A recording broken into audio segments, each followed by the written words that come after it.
World War II wasn't just fought on land and in the skies. It was waged in the silent depths of the ocean.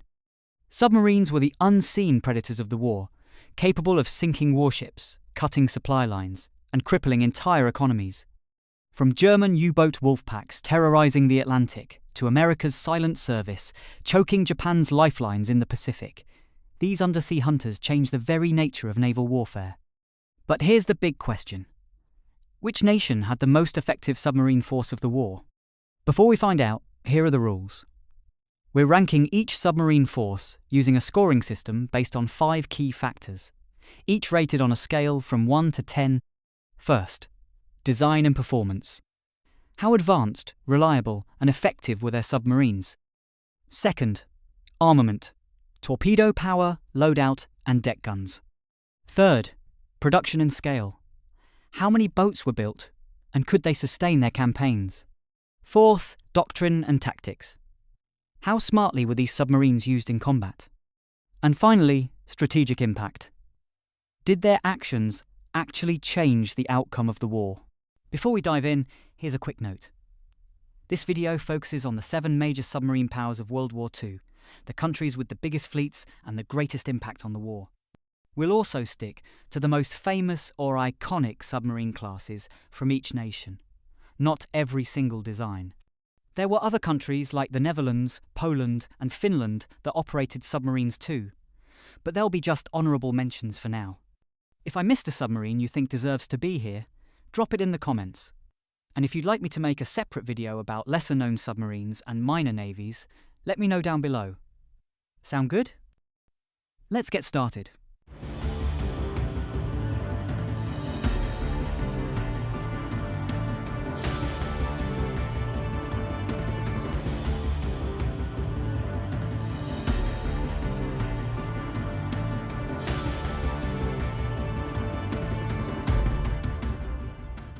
Germany.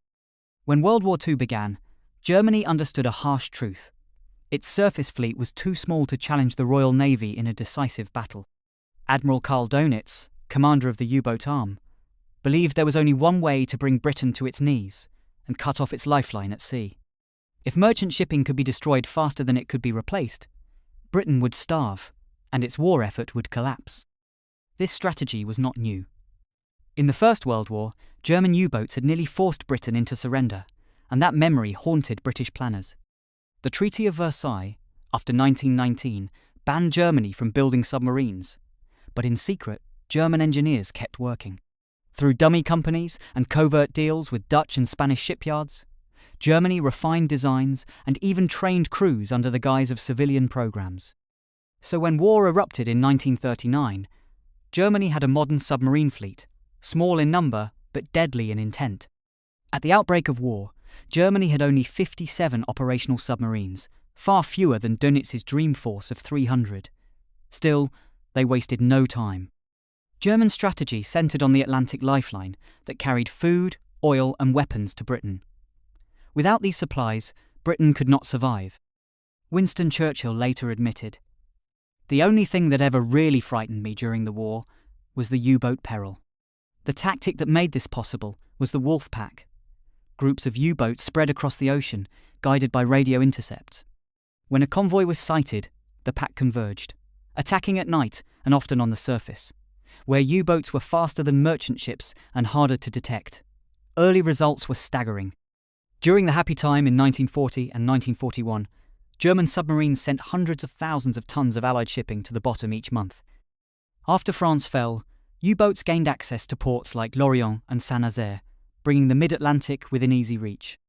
They prowled the deep ocean, hunted in the Caribbean, and even surfaced off the American coast in 1942, sinking ships within sight of US shores in a campaign the Germans called Operation Drumbeat. 2 submarine classes defined this campaign. The first was the Type Seven, the backbone of the fleet and the most produced submarine design in history. Displacing about 760 tons on the surface and 871 submerged, it measured roughly 220 feet in length and could make 17 knots on the surface, though only 7.6 underwater. With a range of more than 8,000 nautical miles, it could strike deep into the Atlantic before returning to base. Armed with 5 torpedo tubes, 4 forward, 1 aft, and carrying 14 torpedoes, the Type 7 was a lethal predator. A deck gun offered another way to finish off stragglers and save torpedoes. But conditions aboard were hellish. Crews of 40 to 50 men lived in stifling heat and foul air, packed into narrow steel tubes with no privacy and almost no fresh water. They endured weeks without sunlight, haunted by the constant threat of depth charges. For longer patrols, Germany deployed the Type 9, a larger, heavier boat with greater range, over 13,000 nautical miles, and the capacity to carry 22 torpedoes. At 251 feet long and displacing over 1,100 tons, it could cruise faster and reach distant waters off Africa, the Caribbean, and even the Indian Ocean. These boats extended the U-boat war across the globe, turning every shipping lane into a hunting ground. The early U-boat commanders became heroes in Germany. Günther Prien electrified the nation by slipping into Scapa Flow in October 1939 and sinking the battleship Royal Oak. Otto Kretschmer, nicknamed Silent Otto, sank more than 250,000 tons of Allied shipping before being captured. For a time, these men seemed unstoppable, but the cost of their campaign was steep. In 1942, the worst year for the Allies, U-boats sank more than 1,600 ships, totaling nearly 8 million tons of shipping. At their peak, they destroyed over 600,000 tons in a single month. Britain came dangerously close to a crisis. Merchant sailors called the North Atlantic the graveyard.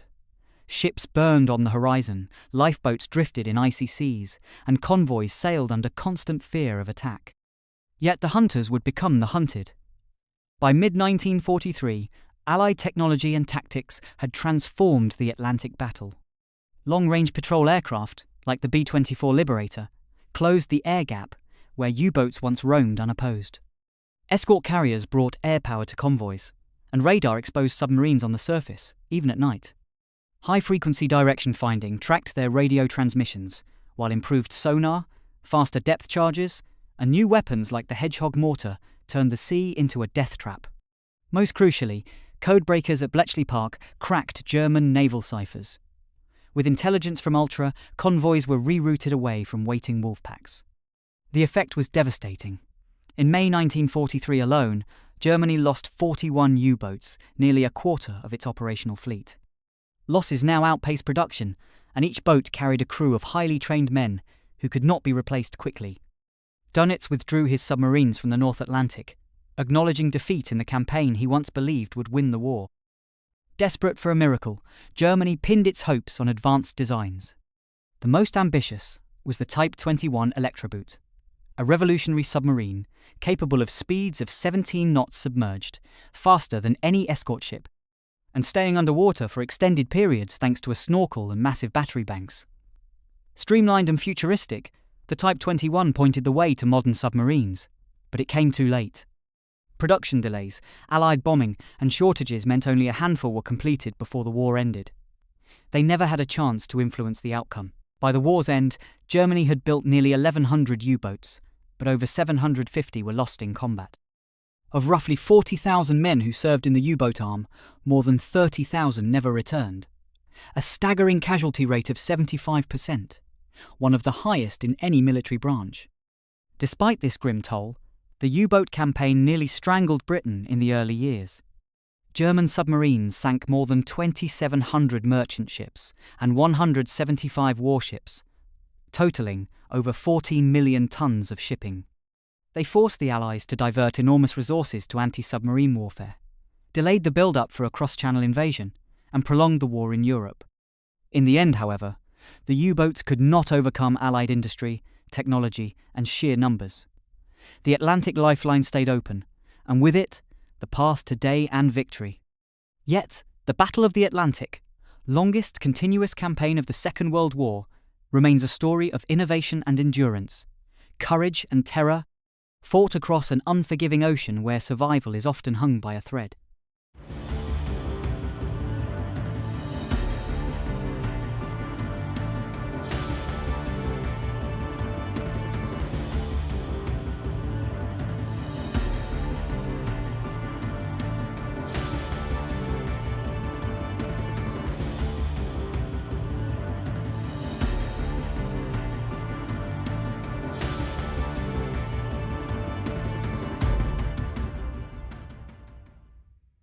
Italy. In June 1940, when Mussolini led Italy into war, the Regia Marina possessed one of the largest submarine fleets in the world. More than 100 operational boats stretched across the Mediterranean and beyond. On paper, it looked like a force that could reshape the naval war. Italian submarines weren't confined to the narrow seas of Europe. They ranged into the Atlantic from bases in occupied France, and even ventured to the far reaches of the Indian Ocean. Few navies could claim such a global reach. This was supposed to be Italy's silent weapon, the tool that would break British logistics and tilt the balance of power at sea. But numbers and ambition don't win wars alone. For all its size and potential, Italy's submarine campaign became a story of missed opportunities, technical shortcomings, and a doctrine trapped in the past. Unlike Germany's U-boats, which waged a relentless campaign against merchant shipping, or America's silent service, which strangled Japan's lifelines, Italian submarines were never used as an economic sledgehammer. The reason lay in how the Regia Marina viewed submarines before the war. Italian admirals saw them as scouts and fleet auxiliaries, designed to screen for enemy battleships or ambush warships during a decisive naval clash. Commerce raiding, the strategy that would dominate undersea warfare in World War II, was an afterthought. By the time Italian commanders recognized their mistake, it was far too late. This flawed doctrine shaped how Italy's submarines were built and how they fought. On the surface, they looked impressive. Large, long-ranged boats with roomy interiors that gave their crews better living conditions than most of their German or Japanese counterparts. Life aboard an Italian sub, while harsh, offered a little more space and slightly better rations, a small comfort during grueling weeks at sea. But beneath the surface, these submarines had dangerous weaknesses. They were slow to dive, a fatal flaw in a war where seconds could decide survival. They were mechanically temperamental and noisy underwater, making them easy prey for sonar-equipped destroyers. Most critically, they lacked radar and other detection systems that became essential later in the war. Italian crews faced the enemy blind, in boats that were roomy but vulnerable. Several classes formed the backbone of this undersea fleet. The Marcello-class boats were the workhorses of the Atlantic campaign, big, heavily armed, and built for long-range patrols. The Bring class offered similar endurance and operated across the Mediterranean and Atlantic. At the top of the scale were the Calvi-class giants, some of the largest submarines of the era, which later became vital for long-distance transport missions. Technically, Italian torpedoes were sound, and unlike the Americans, they avoided a major torpedo scandal. But without effective sensors, and with slow crash-diving speeds, Italian skippers went into battle at a disadvantage from the very start. Despite these flaws, Italian submarines fought on multiple fronts. Their greatest experiment unfolded in the Atlantic, far from the familiar waters of the Mediterranean. In late 1940, a flotilla of Italian subs slipped past Gibraltar and sailed for Bordeaux, where they established Betesom, a secret base on the French Atlantic coast. From there, they joined Germany's U-boats in the Battle of the Atlantic, hunting Allied convoys in distant seas. It was a bold move that promised big rewards. But the transition from the calm blue waters of the Mediterranean to the storm-lashed Atlantic was brutal. Italian submarines, designed for different conditions, struggled in the rough northern seas. Their slow dive times and large silhouettes made them easy targets when Allied planes swooped low over grey waves. Coordination with German wolfpacks was awkward, hampered by differences in language, tactics, and technology. Italian captains, trained for a more cautious style of warfare, found themselves out of step in a campaign that demanded ruthless aggression. Yet even in this hostile environment, Italian submariners scored some triumphs. None was more famous than the submarine Leonardo da Vinci. Under Commander Gianfranco Gazzana Prioroggia, she became the most successful Italian sub of the war, sinking more than 120,000 tons of Allied shipping, a tally that rivaled many German aces. Other boats claimed kills across the Atlantic, and even in the South Atlantic, proving that when Italian crews had the right conditions and bold leadership, they could match any foe. But these victories were isolated sparks. The overall impact of Italy's Atlantic campaign paled next to Germany's wolfpacks. Most Italian boats achieved modest results before being recalled to home waters as the Mediterranean crisis deepened. If the Atlantic was harsh, the Mediterranean was merciless. These were narrow seas, shallow and transparent, where submarines had nowhere to hide. British destroyers and patrol aircraft dominated the sky and the surface, armed with sonar, radar, and depth charges. Minefields choked the sea lanes. For Italian submariners, every dive was a gamble, every patrol a test of endurance and luck. They fought to sever Britain's supply line to Malta and North Africa, stalking convoys in the hope of slowing the flow of troops and fuel to the desert war. Sometimes they succeeded. Italian boats torpedoed troop transports and freighters, inflicting painful losses on the Royal Navy. But more often, they paid in blood. Without radar or advanced detection gear, they were blind in a hunting ground where the enemy always seemed to strike first. Losses mounted at a staggering pace.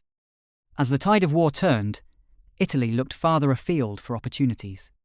In 1942, Italian submarines began raiding the Indian Ocean, hunting British and Allied shipping along the East African coast and as far as the approaches to India. These missions were long and hazardous, but they offered a brief window of success. Later, as Italy's position collapsed, some of these subs were converted into transport boats.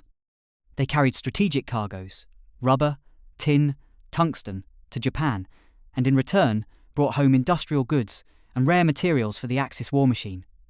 These missions were desperate and dangerous. Many never returned, claimed by storms, mechanical failures, or Allied patrols. Life aboard an Italian submarine was a study in endurance. The Mediterranean's heat turned steel hulls into ovens. Humidity-soaked clothes and bedding. Fresh water was rationed so strictly that showers were a fantasy.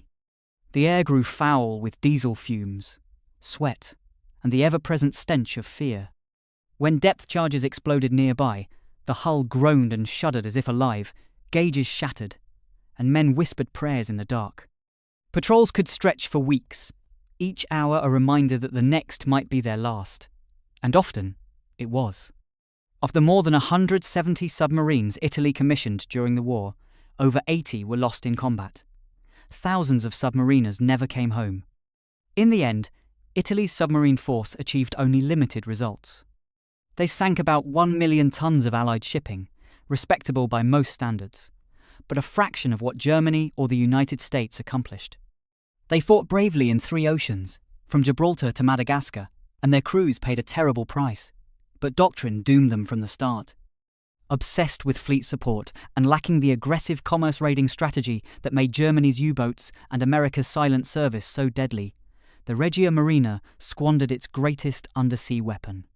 By the time Italy capitulated in 1943, its submarine fleet was a shadow of its former self, a silent giant that never lived up to its promise. Yet their story deserves to be remembered. These were men who fought in some of the most unforgiving waters of the war, in boats that were flawed but handled with courage. They carried out missions that spanned half the globe, from the icy Atlantic to the steaming tropics. They endured heat, hunger, fear, and the crushing silence of the deep. And though their war did not change the outcome, it was fought with a valor that commands respect. The submarines of Italy may not have broken the enemy, but they remain a testament to ambition, sacrifice, and the unforgiving reality of undersea war.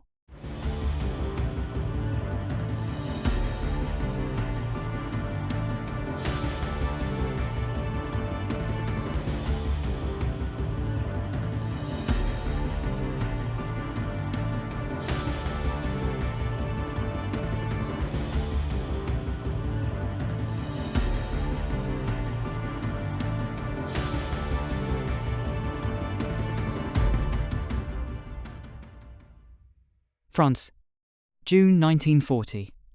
The skies over Brest were black with smoke, and German aircraft roared overhead as French crews raced against time. At the quays, proud warships lay abandoned or burning. Amid this chaos, a giant stirred beneath the waves. The Surcouf, the largest submarine in the world, slipped silently into the Atlantic, bound for Britain.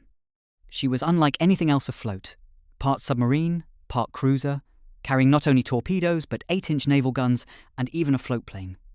The pride of the French Navy was fleeing her homeland, a steel leviathan born of interwar ambition, now a symbol of a nation in collapse. Before the fall, France had commanded one of the greatest submarine forces on Earth. At the outbreak of World War II, the Marine Nationale possessed nearly 80 operational submarines, supported by an advanced shipbuilding industry and decades of naval tradition. These boats ranged from coastal defenders to ocean-going giants, patrolling the Atlantic and Mediterranean. French strategy envisioned submarines as dual-purpose tools, raiders to harass enemy commerce, and scouts to support the battle fleet in a war of maneuver. It was a conservative doctrine, rooted in old ideas, but France entered the war confident that its silent service could protect its colonies and strike at Axis supply lines. The backbone of this force was the Redoutable class, sleek ocean-going submarines, displacing over 1,500 tons. Designed for endurance, they could cross the Atlantic and hunt in distant waters. Alongside them were smaller 600-ton coastal boats, ideal for Mediterranean operations in narrow seas and shallow waters. But towering above all was the Surcouf, a vessel that defied convention. Commissioned in 1934, Surcouf was the ultimate interwar experiment, a submarine cruiser. At 4,300 tons submerged and over 360 feet long, she carried two 8-inch guns in a massive pressure-proof turret, giving her the firepower of a light cruiser. She also boasted a hangar for a reconnaissance float plane, a heavy anti-aircraft armament, and a range of over 10,000 nautical miles. In theory, she could stalk merchant convoys, surface to bombard them, and vanish into the depths before enemy cruisers could respond. But in practice, she was a compromise, a vessel too large and slow to dive quickly, too complex to maintain in wartime conditions. Yet her sheer audacity captured the imagination. Surcouf was more than a submarine. She was a statement. France would not yield the oceans. When war broke out in September 1939, French submarines went to sea. They patrolled the Atlantic, guarded convoys, and scoured the Bay of Biscay for German raiders. In those early months, the so-called phony war, action was rare, but French boats claimed several victories, sinking Axis merchant ships and even engaging German U-boats. Their performance was steady, if unspectacular. Then came May 1940. The German blitzkrieg tore through France in 6 weeks. As tanks rolled toward the coast and Luftwaffe bombers hammered the ports, the French Navy faced an agonizing choice. Fight to the end, scuttle the fleet, or flee. Many submarines were ordered to escape to British ports or North Africa. Some succeeded, dodging German patrols and making the desperate dash through mined waters. Others never left their berths, destroyed by their own crews rather than fall into enemy hands. In Toulon, one of the Navy's great anchorages, subs were blown up in shallow water, their blackened hulks a monument to shattered hopes. In Brest, a handful, including Surcouf, made it out under fire. For those that reached Britain, safety came at a price. On July 3, 1940, the British launched Operation Catapult, a controversial strike to seize or neutralize French warships to prevent them falling into German hands. At Plymouth, British commandos stormed the Surcouf in a tense, bloody boarding action. French sailors resisted, shots were fired, men died. It was a bitter day, and the scars of that clash would linger for years. Out of this chaos rose the Free French Naval Forces, loyal to Charles de Gaulle and determined to keep fighting. Among them was a small but determined submarine flotilla, boats like Minerve, Junon, and the legendary Rubis. These submarines took to the Arctic seas and the Mediterranean under British operational control, striking back at the Axis wherever they could. Rubis, an old but sturdy mine-layer, became the star of the Free French Undersea War. Operating in icy northern waters, she laid deadly minefields off the Norwegian coast and along the shipping lanes of occupied France. Her traps sent more than a dozen German and Vichy ships to the bottom, a remarkable tally for a single submarine fighting alone in hostile waters. Other Free French subs hunted troop transports, sabotaged harbours, and shadowed enemy convoys. It was a small war fought in darkness and silence, but it kept the flame of French resistance alive. No story of French submarines is complete without the saga of Surcouf. After the violent seizure at Plymouth, she was refitted for Allied service. Her mission: patrol the Caribbean and intercept Vichy shipping in the Western Hemisphere. She was a formidable presence armed with heavy guns, torpedoes, and an aura of menace that few submarines could match. But her size, complexity, and unique design made her a maintenance nightmare. In early 1942, orders came for Surcouf to transit the Panama Canal and join the Pacific Fleet. She never arrived. On the night of February 18, she vanished in the darkness off the coast of Panama. The official explanation is collision. Struck by an American freighter in the blacked-out shipping lanes, her massive hull shattered, sending 130 men to the bottom. Other theories whisper of more sinister ends: friendly fire, sabotage, even mutiny, but the truth lies beneath the waves. The loss of Surcouf was more than the end of a ship. It was the death of a dream, a relic of interwar ambition, swallowed by the realities of modern war. For the men of the Free French submarines, life was a crucible. Patrols in the Arctic meant freezing seas and eternal darkness. Condensation turned steel into dripping ice. Diesel fumes and sweat mingled in the stifling air. Fresh food was a memory within days. In the Mediterranean, it was heat, not cold, that tormented crews. Temperatures soared, water was rationed, and every dive felt like entombment. Each depth charge hammered the hull like a blacksmith's anvil, each sonar ping a heartbeat counting down to death. Yet they endured, fighting a lonely war in exile, for a homeland they might never see again. By the time France was liberated, its submarine arm was a shadow of its former self. Of the nearly 80 boats that sailed in 1939, many lay scuttled in shallow harbours, others rested on the ocean floor. Those that fought on did so with courage out of all proportion to their numbers, carving out victories in the Arctic, the Atlantic, and the Mediterranean. In total, French submarines sank dozens of Axis ships and disrupted enemy logistics, but their strategic impact was modest compared to the titanic undersea campaigns waged by Germany and the United States. And yet, the story of France's submarines is not one of failure, but of resilience. It is the story of men who refused to surrender, who carried their war into the deep, even as their country lay broken. It is the story of Surcouf, a giant born of bold dreams, lost in mystery, her name echoing through the halls of naval history. In the silent world beneath the waves, where courage is measured in steel and depth, the French submariners of World War II earned their place among the brotherhood of the deep.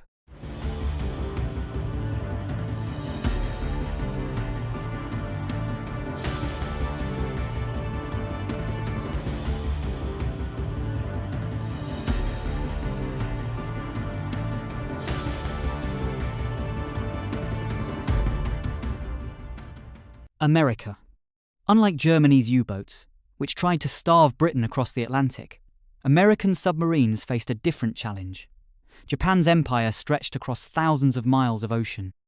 Its factories and armies depended on a constant flow of oil, food, and raw materials from Southeast Asia. If those shipping routes were severed, Japan's war machine would collapse. From the very first days after Pearl Harbor, that became the mission: sink Japan's shipping and isolate the home islands. Before the war, submarines were seen mainly as scouts for the battle fleet. That changed overnight. They became commerce raiders, unleashed to attack tankers, troop transports, and warships wherever they could be found. The stakes were enormous. By destroying Japan's maritime lifelines, submarines could accomplish what fleets and bombers could not: strangle an empire.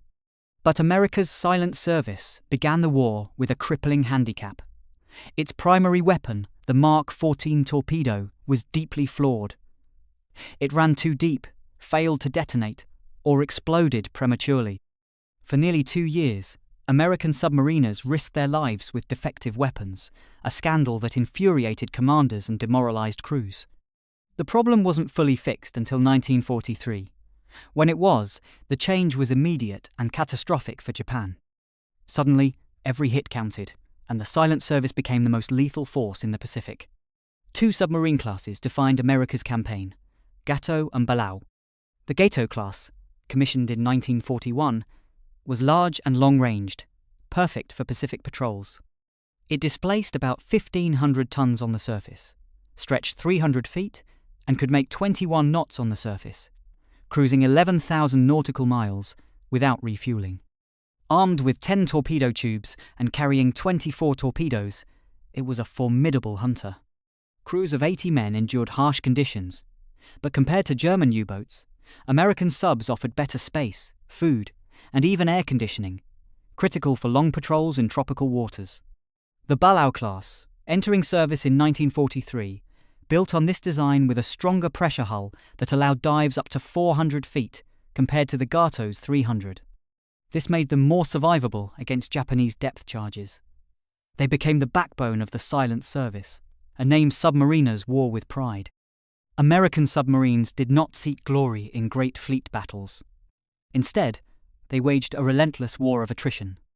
Operating alone or in wolf packs starting in 1943, they ambushed convoys, hunted tankers, and picked off troop transports. They struck deep in Japanese waters, surfacing at night to attack and vanishing by day. As Japan's convoy system remained weak and poorly organized, the results were devastating. By the end of the war, US submarines had destroyed more than 1,300 Japanese merchant ships and nearly 5 million tons of shipping, crippling Japan's ability to sustain its armies and industry. This staggering total came from a force that made up less than 2% of the US Navy. Submarines didn't just kill freighters. They sank warships too, including the carriers Shokaku and Taiho, and the battleship Kongo. In one legendary mission, USS Archerfish sank the carrier Shinano, the largest warship ever sunk by a submarine, while it was on its maiden voyage. Service aboard a submarine was brutal. Patrols lasted 60 to 75 days in claustrophobic conditions. Heat and humidity made the air stifling. Fresh water was scarce. Showers were rare luxuries. The smell of diesel and sweat clung to everything. Every time a depth charge exploded nearby, the steel hull groaned like it would split apart. The strain was relentless, and so was the danger. Japanese escorts and aircraft hunted them mercilessly, and anti-submarine tactics improved late in the war. The price was steep. Over 3,500 US submariners were killed, the highest casualty rate of any American naval branch. Entire crews vanished without trace, their boats still lying on the ocean floor. Yet their sacrifice paid off. By late 1944, Japan's merchant fleet was shattered. Its factories lacked raw materials, its cities faced fuel shortages, its armies starved on remote islands. Submarines had accomplished what massive surface fleets could not. They strangled Japan's ability to fight. When historians list the decisive weapons of the Pacific War, they usually point to aircraft carriers or the atomic bomb. But submarines deserve equal credit. They achieved strategic results unmatched by any submarine force in history. Even Germany's U-boats never inflicted such crushing economic destruction. America's submarines fought unseen, in hostile waters, with little recognition at the time. Yet their impact was absolute. In terms of strategic effect, no naval campaign contributed more to Japan's defeat. The Silent Service's success reshaped naval warfare. It proved that submarines could be decisive, not just scouts or fleet auxiliaries, but independent strategic weapons. After 1945, their role only grew, ushering in the era of nuclear-powered submarines and ballistic missile boats. The lessons of the Pacific Campaign, stealth, endurance, and precision, still shape undersea warfare today. The Battle of the Pacific was fought in the air and on the waves. But in the depths, America's submariners waged a war that broke an empire. They fought without headlines, without glory, but their victory was total. The Silent Service truly lived up to its name.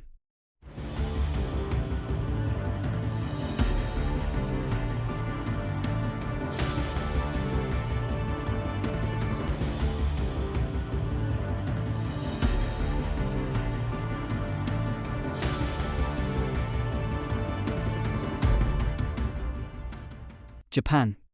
At the start of the Pacific War, the Imperial Japanese Navy possessed one of the most advanced submarine forces in the world. These boats were long-ranged, heavily armed, and bristling with technological innovation. But for all their engineering brilliance, they were used in a way that doomed them to irrelevance. While American submarines strangled Japan's economy and helped win the war, Japanese submarines became a cautionary tale, a fleet designed for the wrong fight. Japanese naval planners never saw submarines as tools for economic warfare. Their mission was not to hunt merchant ships, but to serve as fleet scouts and strike weapons in decisive naval battles. This approach reflected the Imperial Navy's obsession with Kantai-Kessen, the decisive battle strategy. They envisioned a climactic showdown between battleships and carriers, with submarines crippling enemy warships before the main clash. Commerce raiding was dismissed as secondary, almost unworthy of a great power's navy. That doctrine shaped the way Japan built and deployed its submarines, and ultimately guaranteed their strategic failure. Technologically, Japanese submarines were remarkable. They were fast, long-ranged, and carried some of the most powerful torpedoes of the war. The Type 95 torpedo, based on Japan's famed Long Lance design, ran on pure oxygen instead of compressed air, giving it exceptional range and speed with virtually no visible wake, making it far deadlier than Allied equivalents. Japanese subs also boasted extraordinary endurance. Some could cross the Pacific, operate in the Indian Ocean, and even patrol off the American West Coast.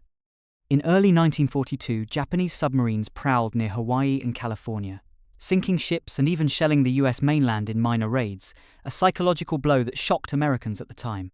Several Japanese submarine classes were designed for versatility and innovation. The Type B1 and Type C1 ocean-going subs were among the most notable. Each mounted 6 forward torpedo tubes, a 5.5-inch deck gun, and, most unusually, a watertight hangar with a catapult for a single Yokosuka E-14Y Glenn reconnaissance floatplane. This gave them a unique scouting advantage. In one daring mission, a B-1 submarine launched its floatplane over Oregon, dropping incendiary bombs in an attempt to ignite massive forest fires. Known as the Lookout Air Raids, this became the only aerial bombing of the US mainland during the war, though it caused little damage. Japan's most audacious submarine design appeared in 1944, the I-400 class. These were true giants, displacing more than 6,500 tons submerged, the largest submarines of World War II. Each carried 3 IGM-6A Saran attack floatplanes inside a watertight hangar, making them underwater aircraft carriers. Their intended mission was nothing short of spectacular. Launch a surprise airstrike on the Panama Canal, crippling Allied shipping between the Atlantic and Pacific. The plan, called Operation Arashi, would have been one of the boldest raids in naval history, but the war turned against Japan too quickly. By the time the I-400s were operational in 1945, US forces were closing in on Japan itself. The submarines never carried out their intended missions and ultimately surrendered without firing a shot in anger. Japanese submarines were not entirely without success. In 1942, they scored spectacular kills, sinking the aircraft carrier USS Wasp, damaging USS Saratoga, and even torpedoing the battleship North Carolina. They hunted in distant waters, even sinking the cruiser USS Indianapolis in 1945 after it had delivered atomic bomb components to Tinian. But these victories were isolated. Instead of focusing on the vulnerable flow of Allied troop transports and cargo ships, Japanese subs fixated on enemy warships. This was a fatal miscalculation. Unlike Germany's U-boats, which targeted Britain's lifeline, Japanese subs left the vast stream of Allied supply ships almost untouched. Troops, tanks, and fuel kept pouring into the Pacific, building the hammer that would fall on Japan. The contrast could not be sharper. While Japanese submarines ignored Allied commerce, American submarines waged total economic warfare. They sank over 1,300 merchant ships and nearly 5 million tons of Japanese shipping, destroying Japan's ability to fight. Lacking an effective convoy system and with inadequate anti-submarine tactics, Japan's merchant fleet was virtually annihilated by 1944. Its factories ran out of raw materials. Its armies starved on isolated islands. Its navy, short on fuel, became a shadow of its former self. Japanese submarines, meanwhile, were dying in droves. Their large size and long-range missions made them easier to detect and destroy. By late 1944, they were being hunted relentlessly by Allied aircraft and destroyers.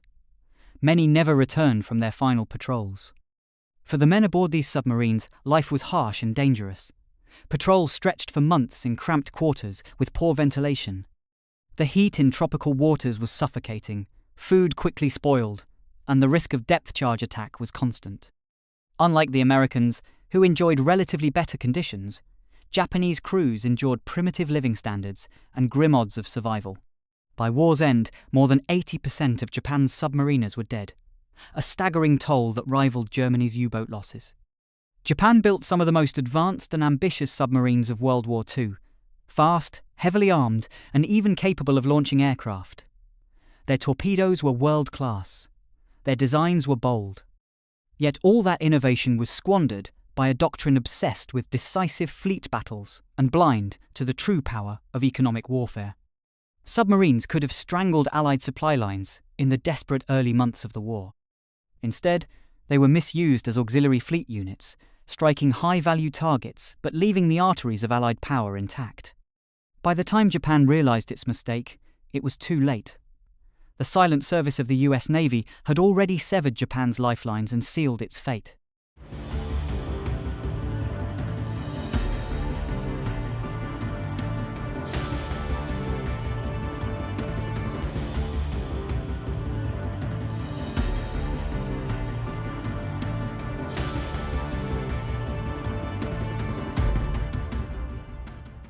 Royal Britain. While German U-boats prowled the Atlantic and American submarines strangled Japan's empire, the Royal Navy fought a very different kind of submarine war.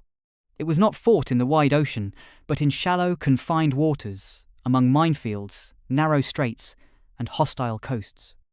Britain's submariners faced some of the most dangerous patrol zones of the war, operating where there was no room to hide and no margin for error. At the outbreak of World War II, the Royal Navy had one of the largest submarine forces in the world, nearly 60 boats in service. But unlike their German or American counterparts, British submarines were designed for the geography of Europe: narrow seas, coastal waters, and the Mediterranean. They were smaller, more maneuverable, and optimized for ambush in restricted waters rather than deep ocean patrols. Two main classes dominated early British submarine operations. The first one is the S-class. Compact and agile, these boats displaced about 840 tons and measured 217 feet in length. With 6 torpedo tubes and a deck gun, they were ideal for operations in the North Sea and English Channel, stalking German shipping and warships close to occupied Europe. The other one is the T-class. Larger and longer ranged, at more than 1,300 tons and 275 feet, they carried up to 10 torpedo tubes, making them formidable predators for Mediterranean and later Far East patrols. British submarine doctrine focused on interdicting enemy supply lines, but geography shaped the fight. Unlike the vast Atlantic or Pacific, the North Sea and Mediterranean offered little depth to dive. Mines choked the sea lanes. German patrol aircraft scoured the skies. Italian escorts prowled shipping routes to North Africa. For British submariners, every patrol meant threading through danger before even sighting a target. And the risks were relentless. In confined waters, there was nowhere to hide. Depth charges exploded so close that light bulbs shattered and steel hulls groaned like tortured metal. For crews, the enemy was not just the escort ships overhead, it was the sea itself, shallow enough that submarines could be trapped against the bottom with no escape. Nowhere was the British submarine war more intense than the Mediterranean. Here, Axis convoys carried vital supplies to Rommel's Afrika Korps, and the Royal Navy's subs became their unseen nemesis. Operating from Malta and Alexandria, British boats waged a campaign that bled Axis logistics dry. One of the most audacious attacks came in March 1942, when HMS Torbay crept into Corfu harbour under cover of darkness. Slipping past patrol boats and searchlights, Torbay fired torpedoes at a concentration of Axis shipping and escaped through a hail of depth charges, a feat that earned her captain, Lieutenant Commander Anthony Mears, the Victoria Cross. Another Mediterranean veteran, HMS Upholder, commanded by Lieutenant Commander Malcolm Wanklyn, became a legend. In 1941, Upholder torpedoed the Italian liner Conte Rosso, sinking her with over 2,000 troops aboard. Wanklyn would go on to sink dozens of ships before Upholder disappeared on patrol in 1942, a loss that shocked the silent service. By the war's end, British submarines in the Mediterranean had sunk hundreds of thousands of tons of Axis shipping, including supply ships, troop transports, and even Italian warships. These victories helped tip the balance in North Africa, starving Rommel's army of fuel and ammunition. As the war shifted to Asia, British submarines carried their fight to the Indian Ocean and beyond. Here, the larger T-class boats proved their worth, stalking Japanese shipping and warships in tropical waters. In January 1944, HMS Tally-Ho ambushed and sank the Japanese light cruiser Kuma off Penang, a daring strike that showcased the reach of British submarines. A year later, HMS Trenchant scored one of the greatest submarine kills of the war, sinking the heavy cruiser Ashigara in the Banker Strait. Ashigara was carrying over 1,600 troops and supplies, and her loss crippled Japanese evacuation efforts in the region. For this attack, Trenchant's commander, Lieutenant Commander Arthur Heslett, received the Victoria Cross. By 1945, British submarines were prowling the coasts of Malaya and the Dutch East Indies, severing Japanese troop movements and sinking merchant shipping. Though overshadowed by the US submarine campaign, these operations tied down Japanese resources and delivered real damage to enemy logistics. For the men who fought this silent war, life was a test of endurance. British submarines were cramped and humid, their air thick with diesel fumes and sweat. Fresh water was rationed, meaning men often went weeks without a proper wash. Patrols could last 40 to 50 days, with every hour bringing the threat of death from above. When depth charges exploded nearby, the shock slammed through the steel hull, gauges shattered, and lights flickered out. Crews whispered in the dark, willing the enemy to lose their trail. Despite these hardships, morale was fierce. Submariners saw themselves as an elite brotherhood, the silent service, operating beyond the headlines, striking blows the public would never hear about. The courage came at a terrible cost. The Royal Navy lost 74 submarines during the war, and thousands of men never returned. Entire crews vanished without trace, their boats lying still in the silent depths of the Mediterranean or the Far East. Yet their sacrifice was not in vain. British submarines sank more than 1.5 million tons of enemy shipping and played a decisive role in campaigns from North Africa to Southeast Asia. Compared to the German and American submarine wars, the British campaign was smaller in scale but no less vital. Germany's U-boats sought to starve Britain across the Atlantic. America's submarines strangled Japan's economy. Britain's subs fought in confined, deadly waters, where a single mistake meant annihilation. They lacked the strategic glamour of the other campaigns, but their impact was felt wherever they operated, disrupting Axis supply lines, crippling troop movements, and tying down enemy forces that could have been used elsewhere. By 1945, British submarines had proven their worth in every theatre: North Sea, Mediterranean, and the Far East. They did not decide the outcome of the war alone, but their contribution was critical. They fought in silence, in darkness, in some of the most hazardous waters on Earth, and they prevailed. Today, the story of Britain's silent service is often overshadowed by the U-boat menace or America's Pacific triumph. But their legacy endures as a testament to courage, ingenuity, and sacrifice. In the narrow seas of Europe and the far reaches of Asia, British submariners carried the fight to the enemy and wrote a chapter of naval history that deserves to be remembered.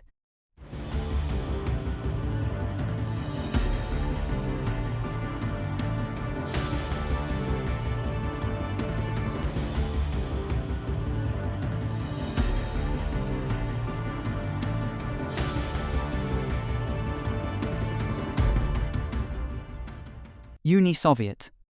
In 1941, the Soviet Union commanded the largest submarine fleet in the world. More than 200 boats spread across the Baltic, Black Sea, Arctic, and Pacific.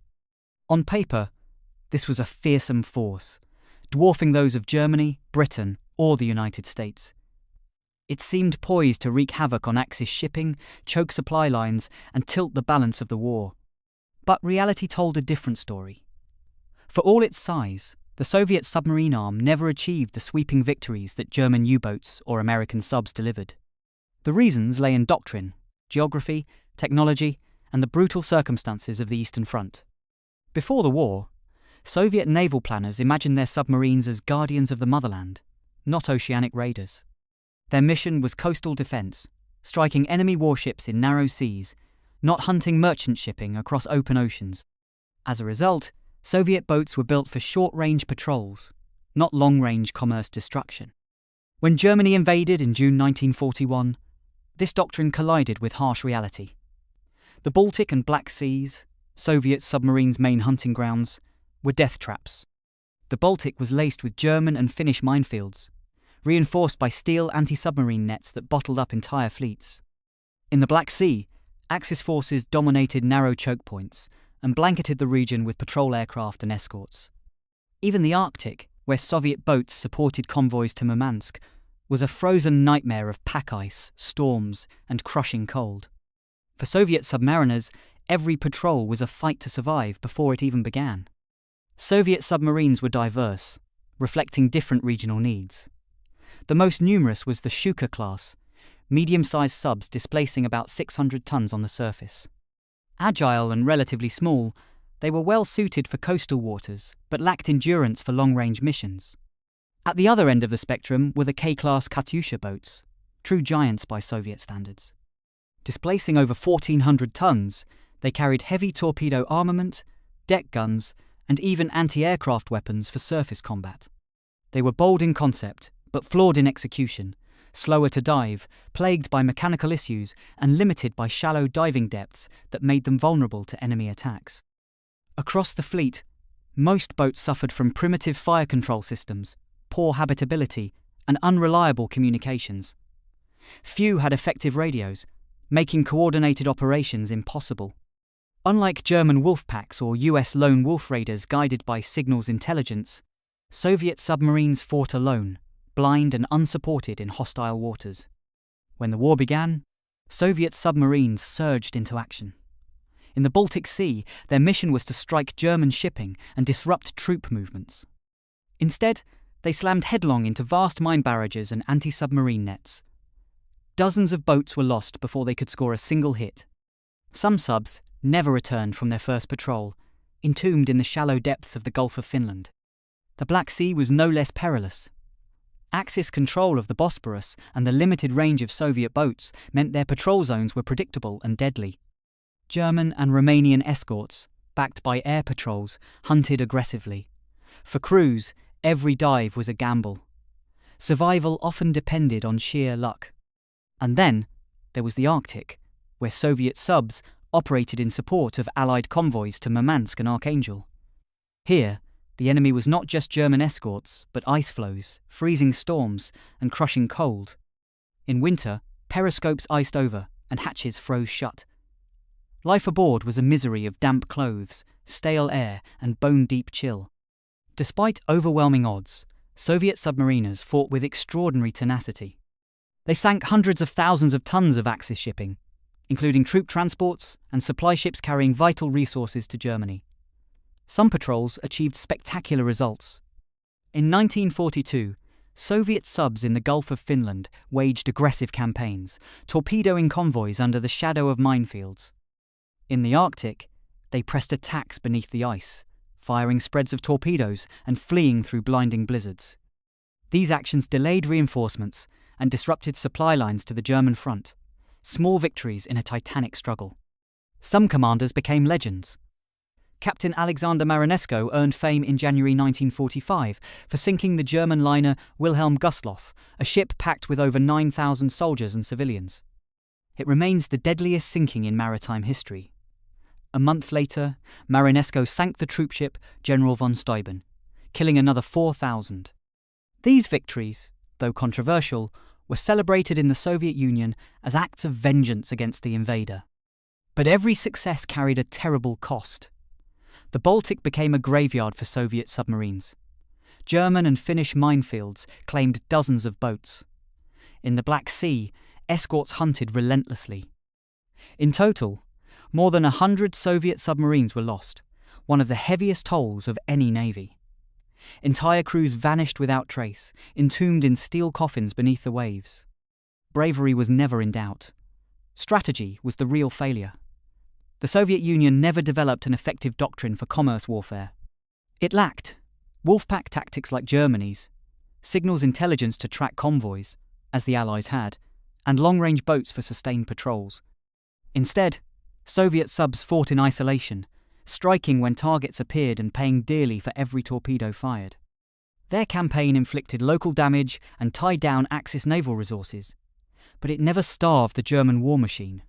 Unlike America's submarine offensive, which shattered Japan's economy, the Soviet effort remained a regional war of attrition, not a strategic hammer blow. Conditions aboard were brutal. Patrols lasted weeks in airless compartments, stinking of oil, sweat, and mildew. Food spoiled quickly, Drinking water froze in Arctic patrols. Crews endured the deafening roar of depth charges and the suffocating stillness of silent running. Every dive into mined waters felt like suicide, and yet they went, again and again. Despite meager pay, outdated equipment, and staggering losses, morale remained fierce. Submariners saw themselves as the sea hunters of the motherland, waging an invisible war beneath the waves for survival itself. By 1945, Soviet submarines had sunk dozens of troop transports, hundreds of cargo ships, and even German U-boats. Their presence forced the Axis to deploy escorts, sweep mines, and divert resources from the front. Yet these tactical gains never translated into strategic leverage. The Red Army, not the Red Fleet, would crush Germany. Still, the courage of Soviet submariners cannot be dismissed. They fought in some of the most dangerous waters of the war, with inferior tools and staggering losses. Their story is one of valor overshadowed by geography and doctrine, a massive force that promised much, but delivered little beyond local victories and a grim toll in blood. After the war, the Soviet Navy learned hard lessons. Doctrine shifted toward long-range patrols and nuclear-powered submarines, shaping the Cold War's undersea arms race. But in World War II, the silent service of the Soviet Union remained a tragic paradox. The biggest fleet on paper, but shackled by limitations that made its potential impossible to realize.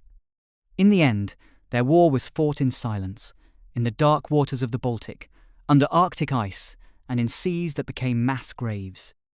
They fought not for glory, but for survival, and their sacrifice remains etched in the cold depths they called home. Result. All right, let's get into the results and see which submarine force ruled the deep during World War II. We'll go nation by nation, and I'll explain why each scored the way it did, across 5 key categories: design and performance, armament, production and scale, doctrine and tactics, and overall strategic impact. Each category is rated on a scale from 1 to 10, which means a perfect score is 50 points total. After going through all 5 nations, we'll add up the scores and see who comes out on top. United States. Total score, 45 out of 50. First place goes to the United States, and frankly, it's not even close. Let's break it down. Design and performance, 9 out of 10. American submarines like the Gato and Balao classes were nearly perfect for the Pacific theater. They were long-ranged, mechanically reliable, and fast enough to cover thousands of miles of open ocean without refueling. They could dive deeper and survive in tropical heat thanks to features like air conditioning, small things that made huge differences on 60-day patrols. Armament, 9 out of 10. These boats were heavily armed. 10 torpedo tubes, usually 6 forward and 4 aft, carrying up to 24 torpedoes. They had strong deck guns for surface action, and even anti-aircraft weapons for defense against patrol planes. After the early Mark 14 torpedo issues were fixed, their killing power skyrocketed. Production and scale, 8 out of 10. The US built nearly 290 fleet boats during the war, not as many as Germany, but enough to sustain an aggressive, global campaign across the Pacific and into Japanese home waters. Doctrine and tactics, 9 out of 10. Here's where the Americans shine. They adapted fast. Pre-war doctrine treated subs as scouts, but after Pearl Harbor they went all, in on unrestricted commerce warfare. Later, they developed Wolfpack tactics for even greater efficiency. This combination made them a surgical weapon. Strategic impact, 10 out of 10. And here's the knockout punch. US submarines sank over 1,300 Japanese merchant ships, totaling more than 5 million tons of shipping. They strangled Japan's economy, cut off its oil and raw materials, and left its armies starving on remote islands. They also sank major warships, including the carriers Shokaku, Taiho and Shinano, the largest ship ever sunk by a sub. By 1945, Japan's ability to fight was shattered, thanks largely to America's silent service. Final score, 45 out of 50. The United States didn't just use submarines effectively, they turned them into a war-winning weapon. Germany. Total score, 41 out of 50. Second place goes to Germany's U-boat arm, a force that almost brought Britain to its knees in the early years of the war. Design and performance, 8 out of 10. Early U-boats like the Type 7 were tough, reliable, and deadly for their size. The longer-range Type 21 extended operations into the Atlantic and even off the US coast. And late in the war, Germany rolled out the revolutionary Type 21, a submarine decades ahead of its time. Unfortunately, it arrived too late to matter. Armament, 8 out of 10. 5 to 6 torpedo tubes and a respectable load of torpedoes, plus deck guns for surface attacks early on. Their magnetic torpedoes were advanced for 1939 when they worked. Production and scale, 7 out of 10. Germany built over 1,100 U-boats, a staggering number, but attrition was brutal. And even with massive production, they couldn't replace losses fast enough once Allied technology caught up. Doctrine and tactic, 10 out of 10. Here's where Germany earns top marks. The Wolfpack tactic, coordinated night attacks on convoys, was revolutionary and nearly broke Britain's supply chain in 1940 to 41. This was operational brilliance at its peak. Strategic impact, 8 out of 10. German U-boats sank millions of tons of Allied shipping and came terrifyingly close to winning the Battle of the Atlantic. But once radar, sonar, escort carriers, and long-range patrol planes closed the mid-Atlantic gap, the U-boats became the hunted. By mid-1943, the tide had turned, and Germany could never regain the initiative. Final score, 41 out of 50. An incredible early threat, but ultimately defeated by Allied innovation and overwhelming resources. Japan, total score, 30 out of 50. Third place goes to Japan, and this one's a story of incredible technology and tragic misuse. Design and performance, 9 out of 10. Japanese subs were engineering marvels, fast, long, ranged, and some even carried aircraft. The giant I-400 class was an underwater aircraft carrier, capable of launching Seren floatplanes for surprise attacks on the Panama Canal. Armament, 9 out of 10. They had powerful torpedoes, the Oxygen. Fuel Type 95 was the best in the world for much of the war, and excellent deck guns. Technically, they were lethal. Production and scale, 5 out of 10. But here's the catch. Japan built far too few submarines and couldn't replace losses quickly. Numbers matter in a war of attrition, and Japan didn't have them. Doctrine and tactics, 4 out of 10. This was their fatal flaw. Instead of targeting merchant shipping like the US did, Japan obsessed over sinking enemy warships. That decision doomed their campaign from the start. Strategic impact, 3 out of 10. Despite brilliant designs, Japan's submarine force barely dented Allied supply lines. They scored dramatic victories early, like sinking USS Wasp and USS Indianapolis, but these were isolated wins, not war-changing blows. Final score, 30 out of 50. Japan had the tech, but not the strategy, or the numbers, to make it count. Britain, total score, 32 out of 50. Next is Britain, a quiet but fierce competitor in dangerous waters. Design and performance, 7 out of 10. British T-class and S-class submarines were solid and reliable, optimized for shallow waters in the Mediterranean and North Sea. Not flashy, but dependable. Armament, 7 out of 10. Torpedo tubes and deck guns gave them respectable firepower for ambush missions in tight spaces. Production and scale, 6 out of 10. Britain maintained enough subs to fight in multiple theatres, but never in overwhelming numbers. They lost 74 subs during the war, a heavy price. Doctrine and tactics, 7 out of 10. British subs excelled in the Mediterranean, hammering Axis supply convoys to North Africa and even striking warships in harbour. They also guarded Arctic convoy routes to the Soviet Union. Strategic impact, 5 out of 10. Important regionally, but not decisive. British subs bled Axis supply lines, but didn't decide the war like US subs did in the Pacific. Final score, 32 out of 50. A courageous, effective force in confined waters, but limited in strategic scope. Italy, total score, 30 out of 50. Italy enters the rankings as a fleet of great size and global reach, but one that never fulfilled its promise. With more than 100 operational submarines at the start of the war, the Regia Marina commanded one of the largest undersea forces on Earth.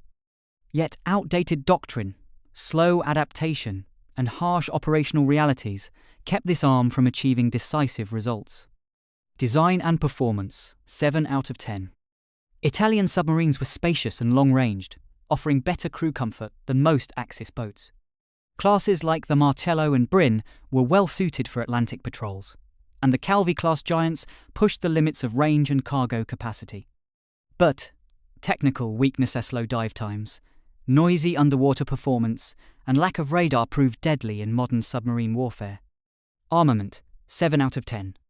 Italian boats carried a strong torpedo load and reliable weapons, avoiding the crippling defects that plagued early American torpedoes. Deck guns added surface punch, and their torpedoes were deadly when they hit. But their subs lacked advanced fire control systems, and they never matched the devastating efficiency of U-boats or American fleet boats. Production and scale, 8 out of 10. Italy started strong, with over 100 submarines in commission in 1940, and maintained steady output during the early war years. However, losses mounted fast, especially in the confined, hostile waters of the Mediterranean. By 1943, the fleet was bleeding out, and conversions to transport roles signalled desperation, not dominance. Doctrine and tactics, 5 out of 10. This was Italy's fatal flaw. The Regia Marina saw submarines as fleet auxiliaries, not as commerce raiders. Missions often focused on warships rather than merchant traffic, and Italian boats hunted alone, without the wolf-pack coordination that made Germany so lethal. Even bold ventures like Beta Somme in the Atlantic struggled with poor communication and training gaps. Strategic impact, 3 out of 10. Despite global operations, from Gibraltar to Madagascar, Italy's submarines sank only about 1 million tons of shipping. They scored individual triumphs, like Leonardo da Vinci's record-breaking kills, but their campaign never threatened Allied supply lines. By the time Italy surrendered in 1943, its once mighty undersea fleet had been reduced to wreckage, a force remembered more for ambition than for victory.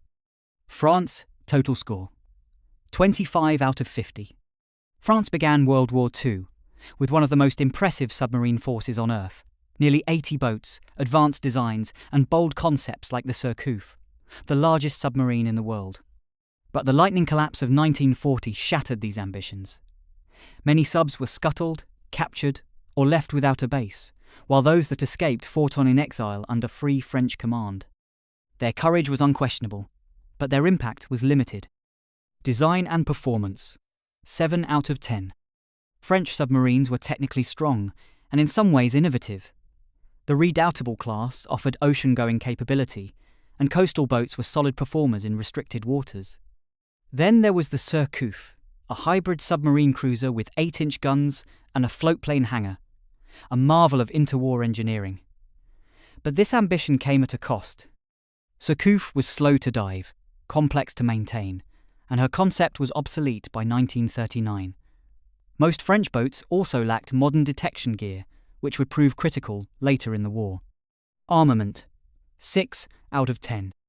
French subs carried a standard torpedo armament and adequate deck guns, giving them respectable firepower for their time. Surcouf's cruiser guns were unmatched in theory, but in practice they were impractical for submarine combat. Compared to Japanese or German torpedoes, French weapons were reliable but lacked advanced guidance or special capabilities like oxygen propulsion. Production and scale, 6 out of 10. On paper, France ranked as a major submarine power. It entered the war with dozens of operational boats and more under construction. But after the fall of France in June 1940, this strength vanished. Many subs were destroyed to prevent capture, and only a handful reached Allied ports. The Free French maintained a fighting corps, but it was tiny compared to other navies. Doctrine and tactics, 4 out of 10. French doctrine clung to interwar orthodoxy. Submarines were seen as fleet scouts and commerce raiders in secondary roles. There was no emphasis on unrestricted warfare, wolf packs, or coordinated strike tactics. After 1940, Free French submarines adapted quickly, laying mines, shadowing convoys, and operating in Arctic and Mediterranean waters. Still, these were small-scale missions, brave but strategically modest. Strategic impact, 2 out of 10. France's submarines never shaped the course of the war. They scored successes. Rubis sank enemy shipping with mines in the Arctic, and others struck Axis convoys, but their contribution was minor. Surkouf's mysterious loss in 1942 symbolized the tragedy of a fleet full of potential that never had the chance to fulfill its purpose. Soviet Union. Total score: 28 out of 50. Finally, the Soviet Union. Huge on paper, but hamstrung in practice. Design and performance: 6 out of 10. The Soviets had diverse designs like the Shkuka and K-class boats. They worked, but they were outdated compared to Western subs, with shallow dive limits and mechanical issues. Armament: 6 out of 10. Adequate torpedo loads, but poor fire control systems made accurate attacks difficult. Production and scale: 9 out of 10. Here's the irony. They had the largest fleet in 1941, over 200 boats, but couldn't leverage it for decisive effect. Doctrine and tactics: 4 out of 10. They lacked coordination, operated in isolation, and had no effective commerce strategy. Most patrols were solo, blind hunts in heavily mined seas. Strategic impact: 3 out of 10. Despite heroic efforts and massive losses, over 100 boats sunk, the Soviet submarine campaign was a regional nuisance, not a strategic game-changer. Final score: 28 out of 50. Tremendous potential, squandered by poor doctrine and brutal geography. So, who ruled the undersea war? The US Silent Service stands alone at the top. They turned submarines into an economic sledgehammer, strangling Japan and shortening the war. Germany comes second. Their U-boats terrorized the Atlantic early on, but couldn't overcome Allied tech and production. Japan, Britain, and the Soviet Union? Brave crews, bold designs, but limited impact. Do you agree with these rankings? Or would you put someone else at number 1? Drop your thoughts in the comments, and if you enjoyed this breakdown, hit that like button, share it, and subscribe for more deep dives into the untold battles of World War II. Until next time, keep your periscope up and stay silent.